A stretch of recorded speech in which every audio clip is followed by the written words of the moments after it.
รู้นะว่าแอบให้กำลังใจอยู่แต่ว่าความรู้สึกที่เป็นอยู่ตอนนี้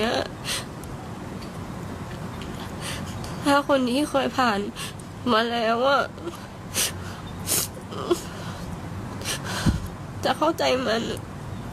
บางคนทำไมบอกว่า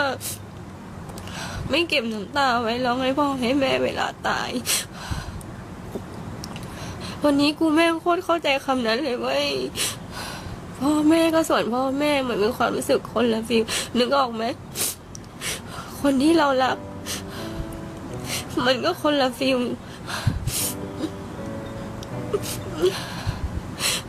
กูแม่งไม่ได้เอะใจเลยนะเว้ยว่าทำไมเวลาคนเราอกหักบางคนถึงฆ่าตัวตายรู้ปะความรักแม่งมีอิทธิพลกับชีวิตขนาดนี้เลยวันหนึ่งไม่มีเขาแล้วแบบ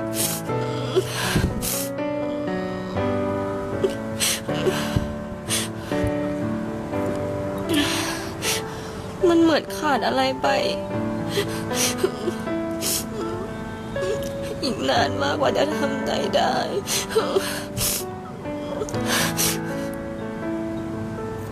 เป็นโคตรนานเพราะอย่างนี้เลยกูถึงไม่อยากมีความรักกูอยู่คนเดียวมาตั้งนานก็ดีแล้วเนาะ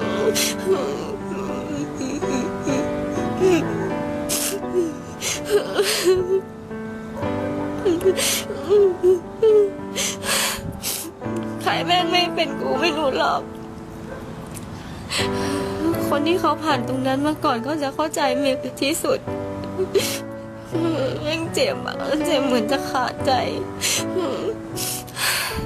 แม่งโคตรทรมานเลยเมื่อไหร่กูจะผ่านตรงนี้ไปได้เคยเป็นไหม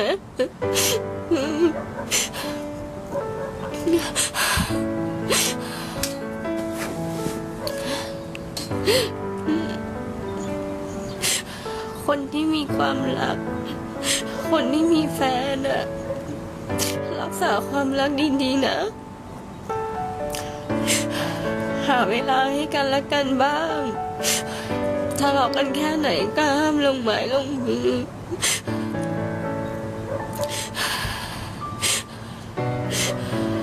เลือกถนอมความรู้สึกคนที่เรารักมากกว่าคนอื่นอย่าประชดประชัน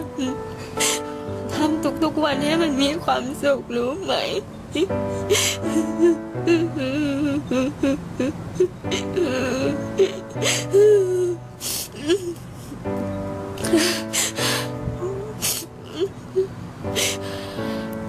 ไม่ต้องห่วงนะหายไปแค่2 วันเองกลับไปทำใจแป๊บนึงเดี๋ยวกลับมาใหม่